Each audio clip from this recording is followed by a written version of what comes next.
السلام علیکم ورحمۃ اللہ وبرکاتہ۔ غالباً پرائز بانڈ کے حوالے سے میں یہ تفصیلات پہلے بھی شیئر کر چکا ہوں۔ میں دوبارہ ایک مرتبہ تفصیل سے آپ کے سامنے رکھتا ہوں سارا معاملہ، اور پھر آپ خود فیصلہ کیجئے گا کہ سود کس انداز سے بنتا ہے۔ جب بھی ایک انسان دوسرے انسان کو پیسے دیتا ہے کسی بھی معاملے کے لیے، کسی بھی موقع پر، تو اس کی حیثیت متعین کرنا ضروری ہوتی ہے۔ فرض کر لیں اس معاملے میں اور آپ ہیں، اور میں نے آپ کو پیسے دیے، تو آیا یہ پیسے جو میں نے آپ کو دیے یہ کس حیثیت سے دیے؟ یا تو ہوں گے وہ ہدیہ، یعنی اگر میں نے آپ کو مالک بنا کر دے دیا اور آپ سے اس کے عوض میں کچھ مطالبہ بھی نہیں کر رہا، اور صرف آپ کی ضرورت پوری کرنے کے لیے آپ کو مالک بنا کر دیے ہیں، واپسی کا بھی کوئی مطالبہ نہیں ہے، تو یہ ہدیہ ہے۔ حیثیت متعین ہو گئی تو شرعی احکامات بھی اس کے مطابق اس پر لاگو ہوں گے۔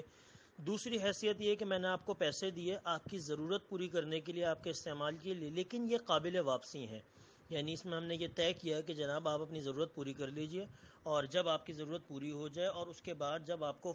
آسانی اور سہولت ہو آپ مجھے لوٹا دیے گا، یا ایک وقت متعین ہم نے طے کر لیا کہ 1 سال کے بعد یہ رقم آپ مجھے واپس لوٹائیں گے، تو یہ ہو گیا قرضہ۔ پھر شرعی احکامات اس پر قرض کے لاگو ہوں گے۔ پہلے والے پر شرعی احکامات ہدیے کے لاگو ہوں گے، دوسرے پر شرعی احکامات قرض کے لاگو ہوں گے۔ تیسری صورت یہ بنتی ہے میں نے آپ کو پیسے دیے اور آپ سے کوئی چیز اس کے عوض اور بدلے میں لے لی۔ مثال کے طور پر میں نے آپ سے کہا کہ یہ 10,000 روپے آپ لے لیجئے اور یہ موبائل جو آپ کے ہاتھ میں موجود ہے یہ مجھے دے دیں، تو گویا یہ 10,000 روپے اس موبائل کے عوض میں ہوئے، اور جب عوضین کا تبادلہ ہوتا ہے تو یہ کہلاتی ہے بیع۔ پھر یہ جو میں نے آپ کو پیسے دیے ہیں یہ قیمت کہلائے گی، اس کو فقہ کی اصطلاح میں ثمن بھی کہا جاتا ہے۔ تو لہٰذا یہ میں نے آپ کو جو پیسے دیے یہ ثمن ہوں گے موبائل کا، تو پھر شرعی احکامات اس پر لاگو ہوں گے ثمن کے۔ 3 صورتیں ہو گئیں۔ چوتھی صورت یہ ہے کہ میں نے آپ کو پیسے دیے، اور پیسے دینے کے بعد میں نے آپ سے کہا کہ یہ پیسے جو ہیں یہ فلاں فلاں کاروبار کے لیے ہیں، اور آپ اس سے وہ کاروبار کریں گے اور اس کاروبار میں ہم دونوں نفع نقصان میں شریک ہوں گے،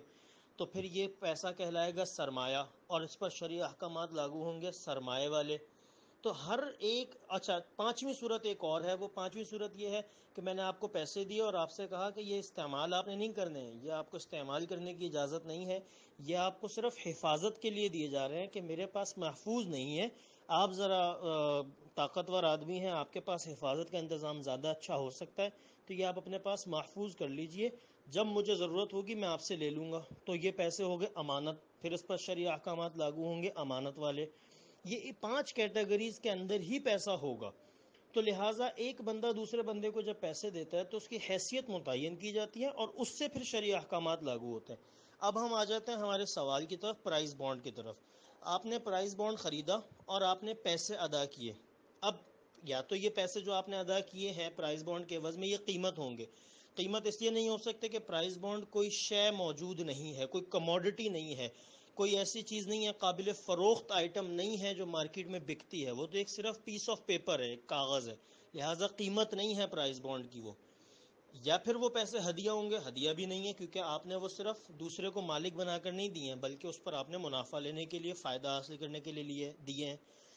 تیسری صورت وہ سرمایہ ہے، اگر سرمایہ ہے تو اس میں نفع نقصان میں شرکت ہونی چاہیے، جبکہ پرائز بانڈ کے اوپر واضح طور پہ یہ لکھا ہوتا ہے کہ آپ کی جو رقم ہے وہ محفوظ ہے، وہ آپ جب واپس لینا چاہیں آپ اس کے اہل ہیں، آپ لے سکتے ہیں واپس۔ اس کا مطلب یہ جو پیسے آپ نے ادا کیے ہیں وہ محفوظ ہیں، اور دوسرا اسے استعمال بھی کرے گا، اگر استعمال نہ کرنے کی شرط لگا دی جائے تو وہ امانت بن جائیں گے۔ لیکن جس کو آپ نے پیسے دیے ہیں پرائز بانڈ خریدتے وقت، اس میں یہ شرط نہیں لگائی کہ آپ نے اسے استعمال نہیں کرنا، استعمال کرنے کی مکمل اجازت دی ہے اس کو۔ تو لہٰذا یہ جو معاملات نظر آ رہے ہیں کہ اجازت ہے استعمال کرنے کی اور وہ پیسہ محفوظ ہے، اس میں نقصان کا اندیشہ نہیں ہے،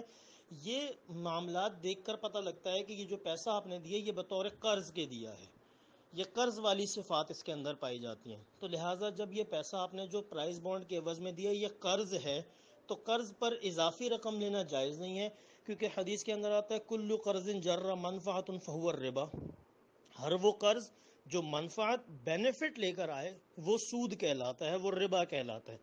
تو لہٰذا جو پیسے آپ نے ادا کیے ہیں وہ قرضے کی حیثیت سے ہیں، اس پر اضافی رقم لینا آپ کے لیے جائز نہیں ہے۔ تو وہ رقم جو آپ نے ادا کی اتنی آپ واپس لے سکتے ہیں، لہٰذا آپ نے پرائز بانڈ خریدا، پیسے دے کر، اور اس کے بعد آپ جب زندگی میں آپ کو ضرورت ہو آپ وہ پرائز بانڈ واپس کر کے وہ پیسے واپس لے لیں، یہ تو جائز ہے آپ کے لیے، یہ بالکل اس میں کوئی مذائقہ نہیں ہے۔ لیکن اگر انعامی رقم آپ اس کے اوپر لیتے ہیں تو پھر یہ انعامی رقم کیونکہ قرضے پر اضافہ ہوگا تو وہ سود کہلائے گی۔ پہلی بات یہ تو ذہن نشین رکھ لیں۔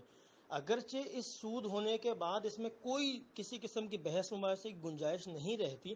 پھر بھی اس کی تفصیل میں فقہا نے ایک بات اور لکھی کہ اس میں جوئے والا عنصر بھی پایا جاتا ہے۔ یعنی یہ بات تو پہلے نمبر پہ طے شدہ ہے، بالکل آپ کو میری پچھلی پوری بات سے یہ بات سمجھ آ گئی ہوگی کہ یہ جو اضافی رقم ہے یہ تو یہ سود، تو یہاں تو فیصلہ ہو گیا کہ یہ حرام ہے، جائز نہیں ہے۔ اس کے باوجود اس میں ایک عنصر جو ہے وہ جوئے والا بھی پایا جاتا ہے کہ بعض پرائز بانڈ ایسے ہوتے ہیں جن میں کریکٹرسٹکس اس کے ایسے ہوتے ہیں، اس کے خواص ایسے ہوتے ہیں کہ جو دیگر افراد کے لگائے گئے پیسے ہوتے ہیں وہی پیسہ جو ہے وہ ایک بندے کے نفع میں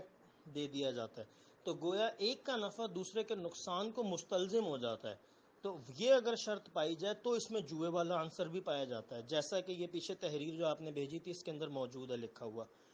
تو بہرحال جوئے والا عنصر ہو یا نہ ہو،